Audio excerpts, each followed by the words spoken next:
বাতিঘর।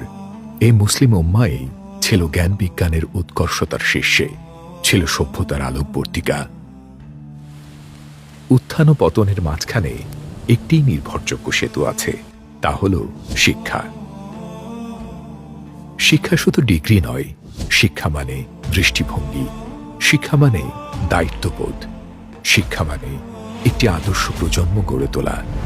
এই বাস্তবতা থেকেই জন্ম নিয়েছে হাসানা ফাউন্ডেশন, যা আধুনিক ও নৈতিক শিক্ষার সমন্বয়ে আত্মনির্ভরতার পথ তৈরিতে সংকল্পবদ্ধ, যা বিশ্বাস করে উম্মার পুনর্জাগরণ কোনো স্লোগান নয়, এটি একটি গুরুত্বপূর্ণ দায়িত্ব। সুশিক্ষার মাধ্যমে এই ফাউন্ডেশন গড়ে তুলতে চায় দক্ষ, সচেতন ও আদর্শ মানুষ। হাসানা ফাউন্ডেশনের বিশ্বাস শিক্ষায় সবচেয়ে বড় বিপ্লব, আর এই বিপ্লবে হাসানা ফাউন্ডেশন একটি দায়িত্বশীল অংশীদার। Empowering the Ummah through education এই স্লোগানকে ধারণ করে একটি আলোক